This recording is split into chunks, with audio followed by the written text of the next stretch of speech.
community. The challenges in showing up. When you do your personal work, your own personal lives, you start to recognize values inside yourself. We have to realize and what we see in the world that you weren't necessarily nurturing before. Community actually becomes a necessity.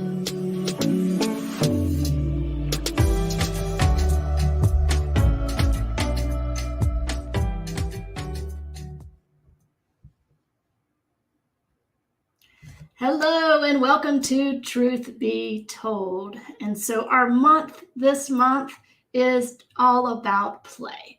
And so our theme for the week is So Happy Together. So we're rounding out this month of play talking about community, what it means to be in community, how we are hardwired for community and connection, and how we can use that community and connection not only to fuel and grow personally, but how we can take this understanding to our communities and ultimately to the world. And so sit back and relax and enjoy Truth Be Told.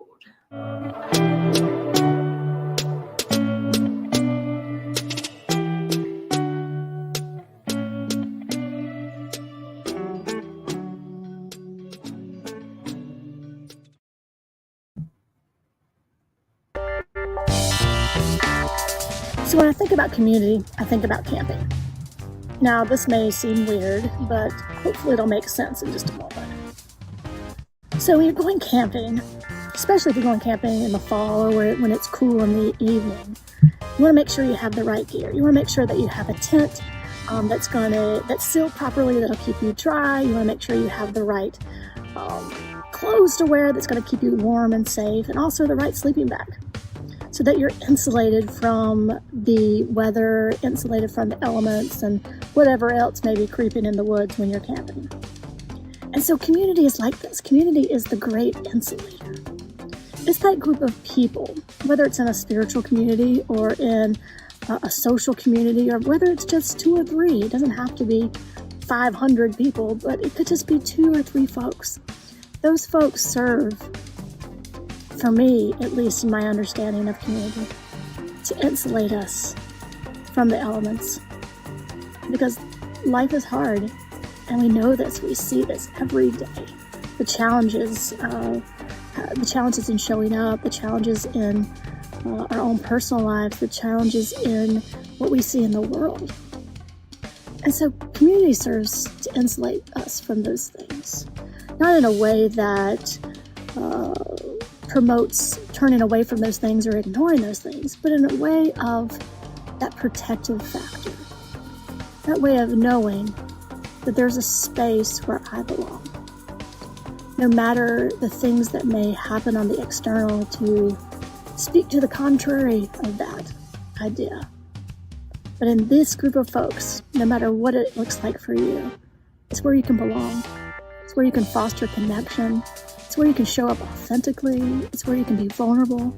It's where you can be silly and messy and put together and everything in between. And that's what community does. It is our well-sealed tent. It is our minus 30 degree sleeping bag. It's that thing that we can find comfort in. It's that thing that supports us. That thing that gives us room to grow, and actually a space where we are allowed the freedom to do that. Because we know when we show up in a space where we feel like we belong, we feel like we're loved, we feel like we're accepted for who and what we are, then in that safety we can begin to explore new ideas, new ways of being, new passions, new ways of showing up in the world. And it all happens in this safe space of community. And so it looks different for each of us. And so the call is to resist maybe the urge sometimes to go on our own, to speak truth to this idea of rugged individualism, and instead rest in that safety and security of knowing and being known. And it's in this that we find truth. It is this we find love. It is this that we find our true selves. And then we can step boldly into what is ours to do in this world, knowing that there is a insulator that surrounds us, supports us, and loves us.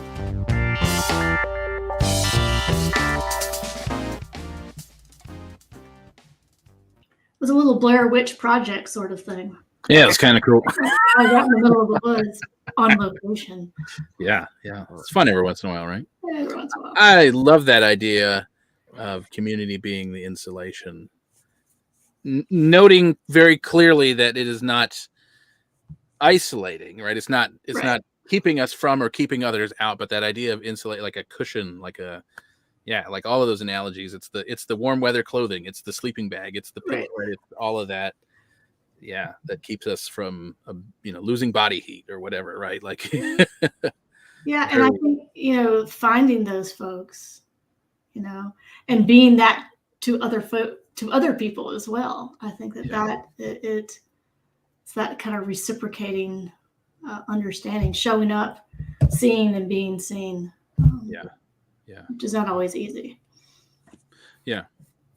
What kind of popped out to me there towards the end was, the idea that we have our community. And I've noticed this before, like kind of, like in the world, of politics, like everybody for the most part at their core, you have these core values, like, we protect our own, we protect our community. And some people just kind of have a bigger sense of who their community is. Some people, it's very, like that rugged individualism, like, my family, and that's it. And, everybody else, I got to keep off. And other people are like, well, we're all family, and, have a bigger sense of that. Mm-hmm. And so leaning into like that idea that community, as we deepen our understanding of it and our reliance on it, and noticing how we lift each other up, our community is benefited from that we slowly expand our circles of community until eventually we get it through our thick heads that we are all one community on this planet, and it would be beneficial for us to learn how to work together.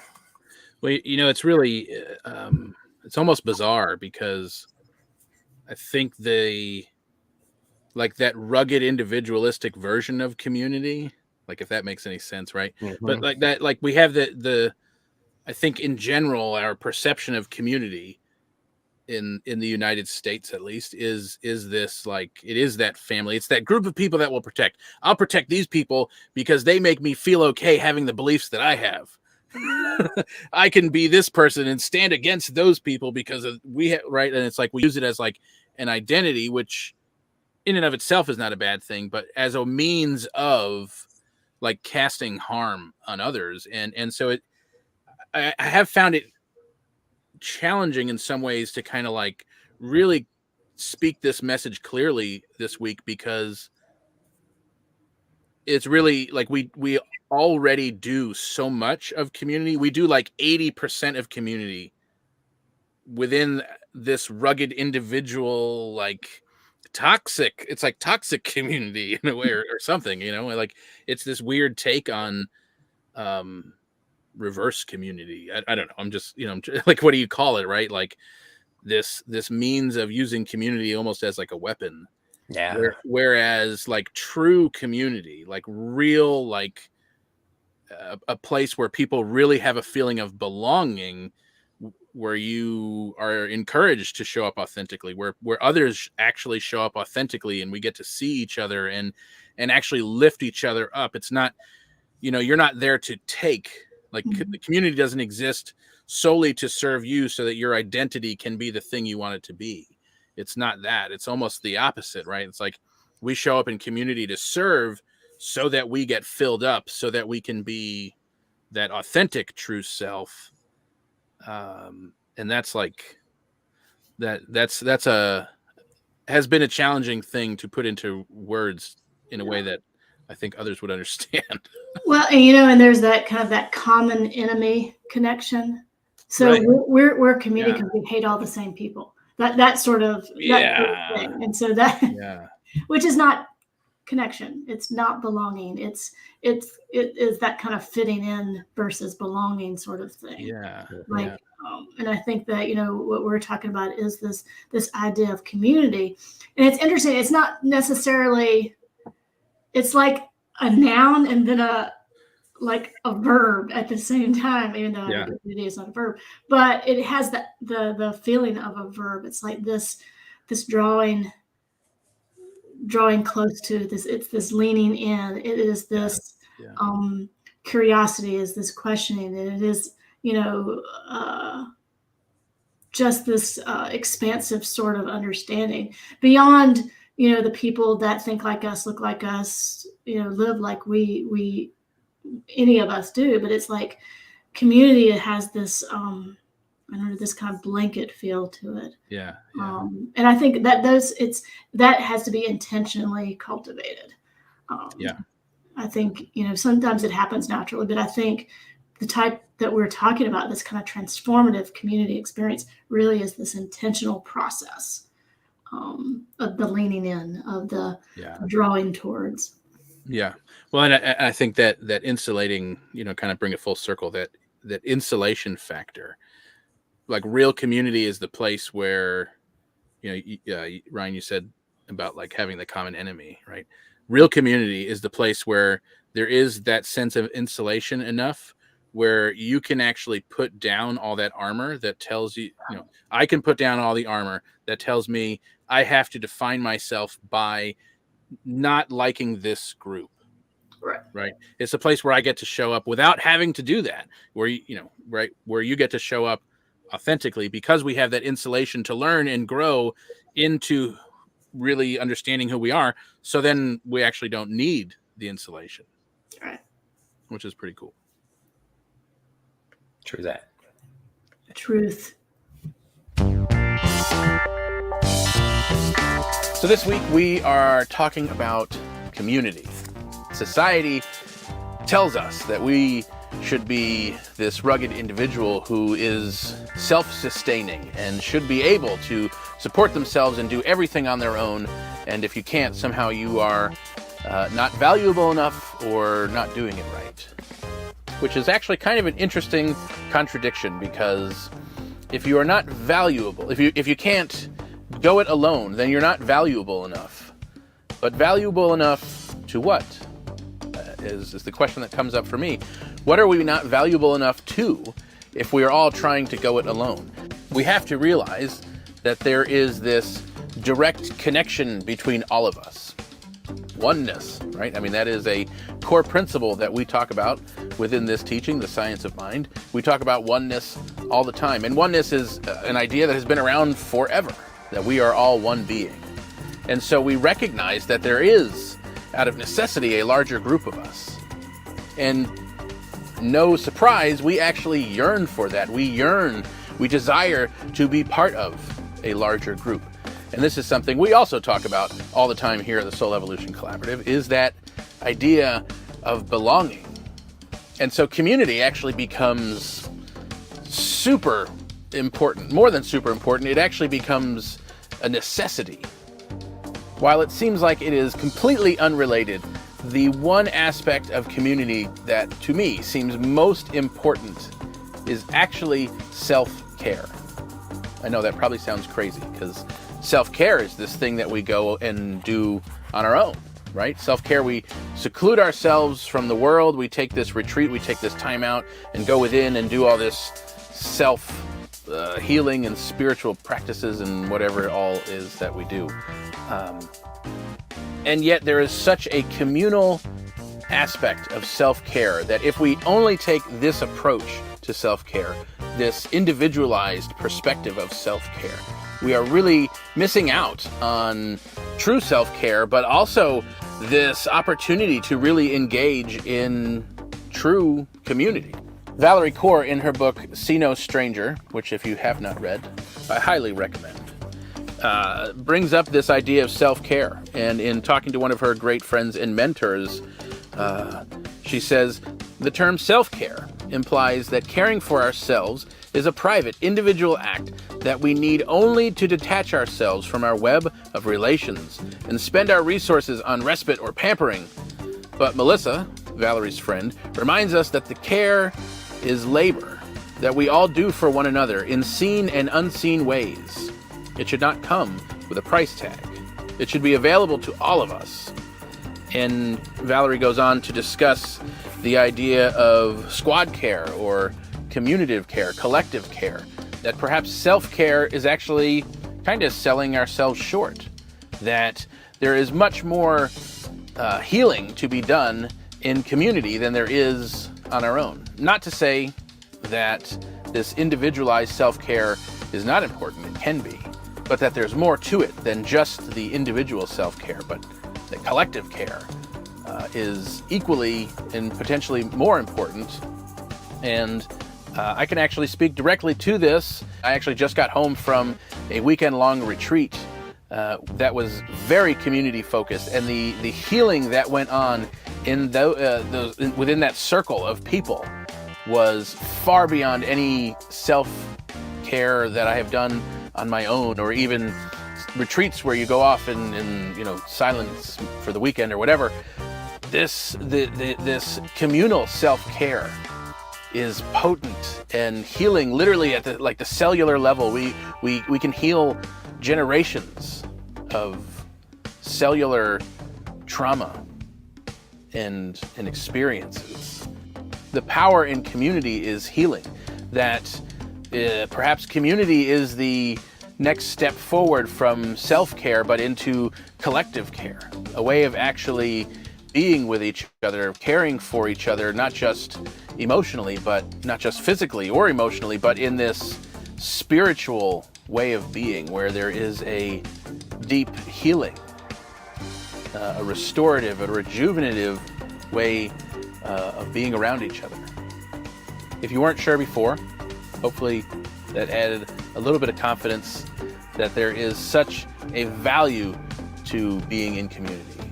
And if you already knew this before, let this be a reaffirmation that yes, community not only something that we yearn for and desire, but actually is essential to our well-being and survival.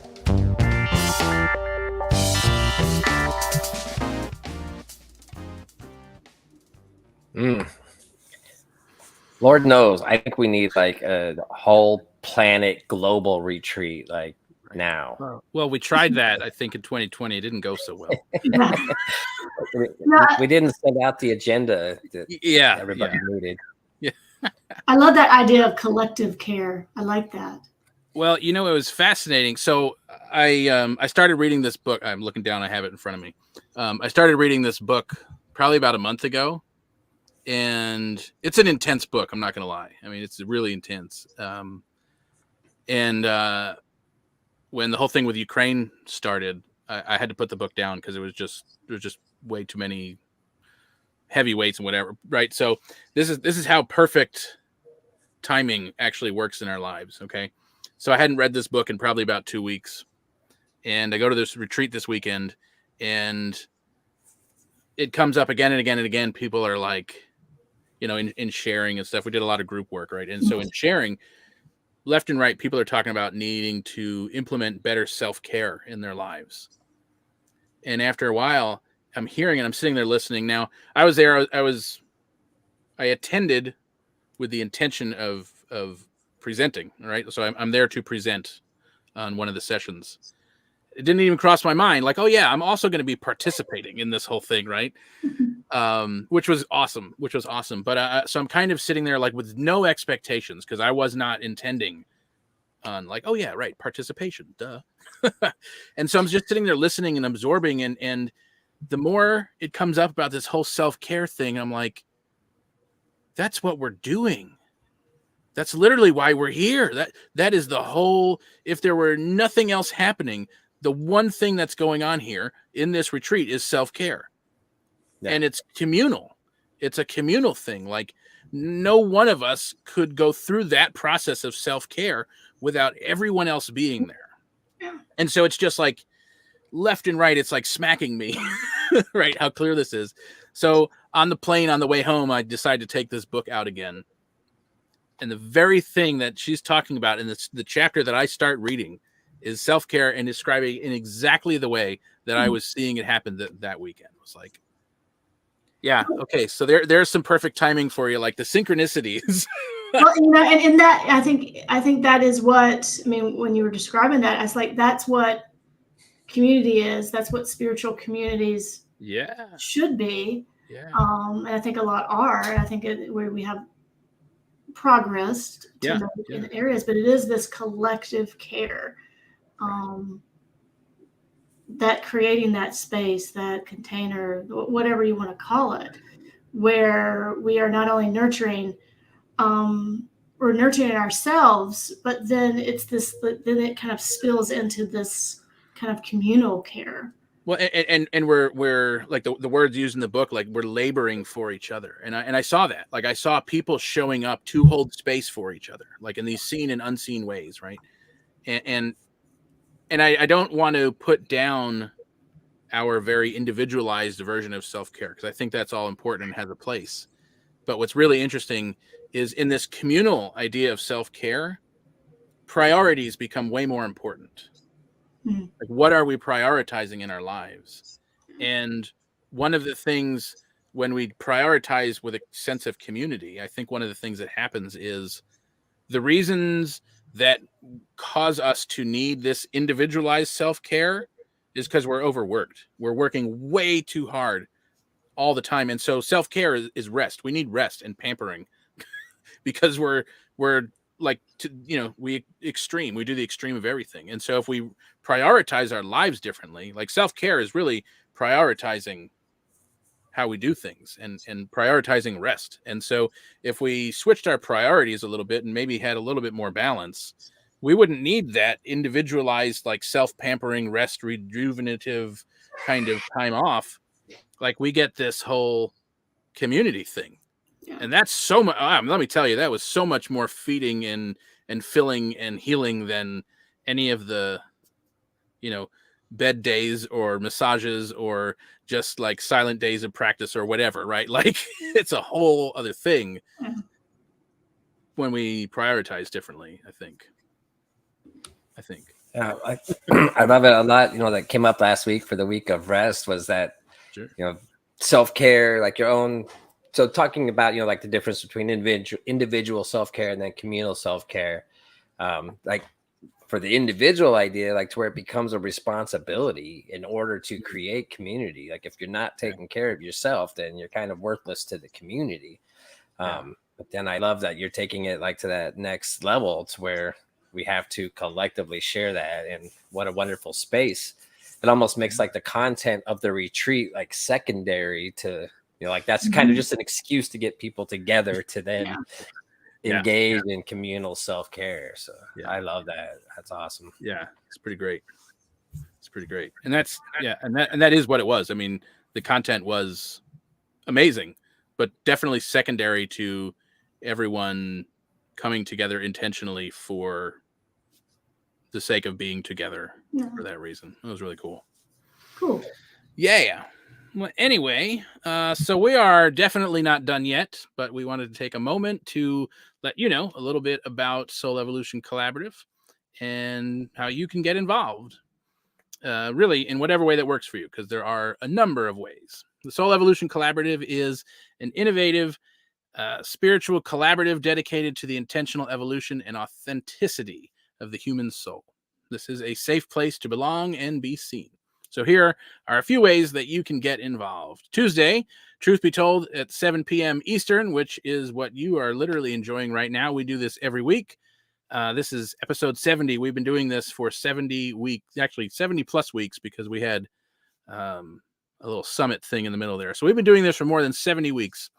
Thursday, we have what we call the Gathering. That is also at 7 p.m. Eastern. And this is a group experience where we take an even closer look at the topic of the week, how it shows up in our personal lives, and the healing and transformation that comes along with that. And then there's just this huge power of belonging and connection, which we're talking about right now today. Sundays, we have Strip Down Sunday at 12:30 p.m. EST, where we offer a streamlined approach to your Sunday experience through a mostly short and sweet approach to the weekly theme. And lastly, coming very soon, finally, we have Second Sunday Experience, which is going to be an evening kind of large group get together social community thing. So stay tuned for more on that. And to get more information about these events, to stay up to date on new offerings and get weekly inspirational emails, and of course, so much more, you can check out our website, soulevolutioncollaborative.org. And now let's go back to the show.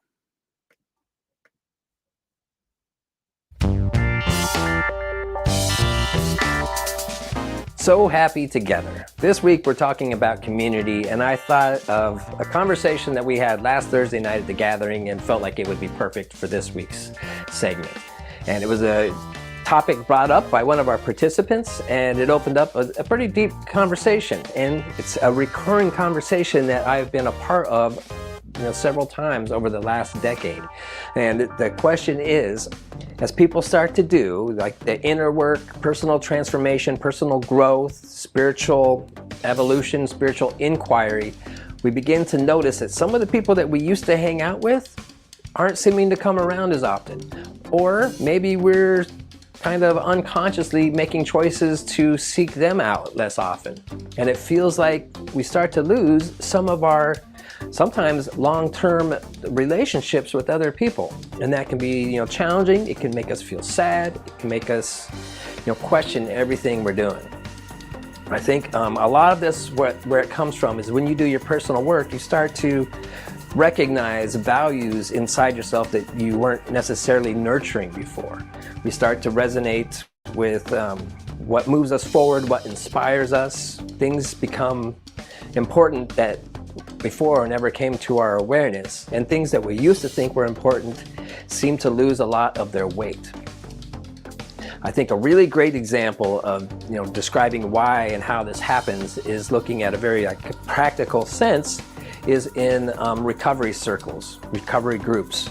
When people go into 12 steps or other programs to give up an addictive behavior, I'm going to use the example of partying with drugs and alcohol because it's really easy to see how this works on so many different levels.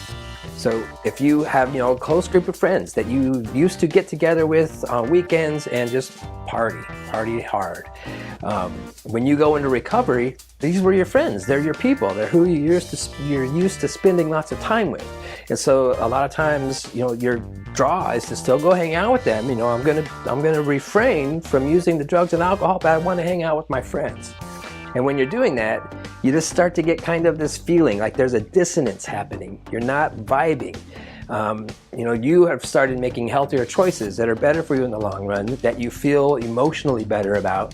And then you're seeing people that you love around you that are not there. They are still choosing to take the destructive behaviors, and you see how it unfolds, and it's a different angle when you're looking at it from outside of that behavior. So it's kind of like you can't wait to get out of that situation.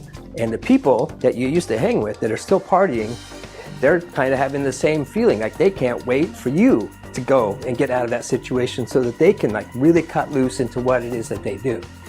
It's that same, that's a very obvious description of this phenomenon. So when you start to develop and grow into your new way of being, the people that you hang out with either resonate or they don't. And so what we noticed, the observation was that our outer circle seems to get smaller, but our inner circle, our closer relationships seem to get, people that are working on the same kind of things with us seem to get deeper and more meaningful. We start talking about what makes our soul open up.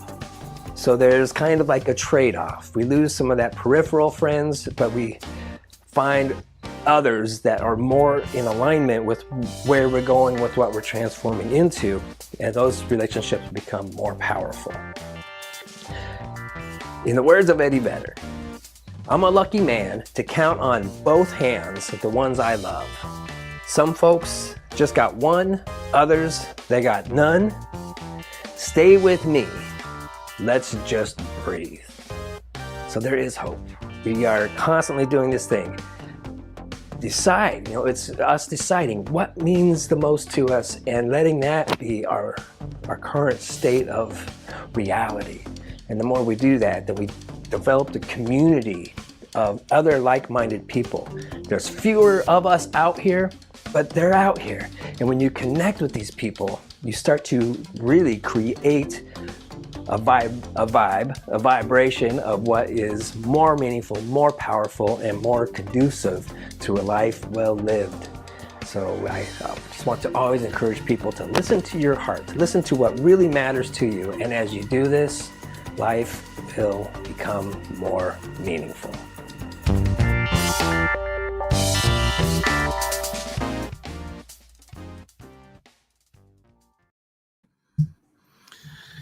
Yeah, that's that brought back some memories, man. Oh, yeah, that's such a like staple stage of personal growth, and it can be weird. It can be really weird. But I hadn't ever thought of it in terms of, that example you gave of like, you're at the party or whatever, and like you don't feel like you fit in anymore. So you feel weird, but everybody else feels weird because they're like, you don't really fit in anymore. It's like, yeah, that's exactly what it is. Yeah. Well, and then, for me, I went through that period where, and I think there are people in our lives that are like, come for reasons and for seasons and things of that nature. And, I've looked over the course of my life, and there've been those people that come and go, and then there've been those people that have remained throughout. And sometimes for me, like I have gone my own path, and others have gone their own path, and then there's that moment of like, oh no, I must have took a wrong turn because I'm over here and everyone is over here. And so then there's that moment of like, uh-oh, am I doing something? And then there's that moment of kind of like nostalgia, wanting to be the way it was, or longing to, be back there, but then realizing that, that's not the path, or that's not in that moment. So that is challenging. That can be a bit of a kind of a lonesome period, I think that, and so, yeah, I really resonate when you talked about that sometimes it is difficult to, and as we do our own personal work, that some of those relationships or some of those things that once served us as a community no longer serve us. And so it's interesting. I think community is it can be fluid. It's not this kind of one and done. These are my peeps, nobody else. I mean, I think it is a fluid experience when we're open to that. Yeah. And right. Like there's nothing wrong with that happening. Right. I think that's natural. Yeah. And I think a lot of us have experienced like pseudo community. Yes. Where especially in those, I think there are probably like friendship relationships that we can look back on and look at and go, that was probably not healthy, but there was like a mutual gain. Or like that fitting in energy rather than fitting in but not belonging. Yeah. But like, those groups where like nobody belonged anywhere else, so you all fit together, or like there's some version of that. The misfits, yeah. But everybody has some kind of version of that, because even like, if you go back to like middle school, like the popular crowd, where like you're only popular because you happen to jump into this group first and say something dumb about that other, you know what I mean? Like it was kind of back full circle to that other thing about the insulated, right? But it's out of this that need, like we're trying to get a need met. Mm-hmm. And so when you heal yourself of needing to have that need met from something outside of yourself, the need to have that group falls away, So it's interesting to, yes, I think there is that natural like evolution of, certain friends we just grow apart from, but then there's other times and other places, hesitate to say like groups, but like groupings of people that came together out of like that old egoic patterning that, we don't need that anymore. And that kind of, those are the ones that can look kind of ugly. One other thing that's kind of interesting, or actually a couple other things that are really interesting. The first one is, the idea of like, when you start to like step into who you really are, we've talked about this a lot with SEC, that it gives other people permission to do the same in their lives when they see somebody like being okay with just putting themselves out there authentically who they are, gives other people permission. And sometimes that makes people uncomfortable, so those might be the ones that kind of fade away. But then this is the other thing that's interesting is like, you know, we can kind of mourn or feel a little sad, like, you know, we don't have the same friends here anymore. What, you know, how are they doing? But interesting, like this happens both in like recovery circles and in this idea too of just deepening whatever your personal practice is. Sometimes you've planted a seed and it could be like a couple years down the road, and then you get a phone call from one of your old friends and they're like, dude, do you remember when, like, you know, you gave up partying? I'm there. I need help, you know, or like, you know, remember when you started talking about Eckhart Tolle all the time and nobody wanted to hang out with you? I'm going through this existential crisis, and what's going on? Oh You know, yeah. like planted seeds, and sometimes those people come back in, and it's interesting just to see how the dynamics happen. Yeah. I'm familiar. Yeah, I hadn't thought of that, but that's so true, and that's pretty cool. That's pretty cool. It is cool. Yeah. Awesome. So that's like, it's a good way to wrap up the month, right? Yeah, I mean, so happy together. yeah. We're happy together. Right? Exactly, for sure. I just feel compelled to, you know, it's like this week felt like not belonging to this idea of play. And I know we haven't talked about play, but I think play and community actually go hand in hand for some kind of obvious reasons, right? Like all of this stuff we're talking about tonight is kind of the foundation where, yeah, you know, I mean, like we could each just go off and play on our own, and sometimes that can be cool, but at some point it's way more fun to play with other people. And so when you have that place of belonging, when you have that community, I think, you know, it becomes the foundation of you know, some real play. So kind of just obligated to say that and wrap it all up nicely, I guess, but And a little bow. Well done. Soul Yeah, Evolution Collaborative Retreat. Yeah, I saw that in the chat. That'd be super awesome. We should talk about that. The wheels are turning. I know I've already started about thinking about places and yeah, we'll see. That'd be super cool. So thank you for joining us. As you can tell, we have absolutely the most amazing job. It is so much fun to explore these topics with you each and every week. It is our desire to not only share what we have learned, but to journey alongside each one of you as we navigate this adventure that we call life. Our mission at Soul Evolution Collaborative is to bring forth the wisdom of ancient teachings and spiritual principle in a new and innovative way. If you would like to support this mission and its continued evolution, we invite you to go to soulevolutioncollaborative.org and click on the donate button. All donations are tax deductible and serve to support this evolving ministry in its vision of personal transformation and global evolution. Thank you for joining us. Have a great week.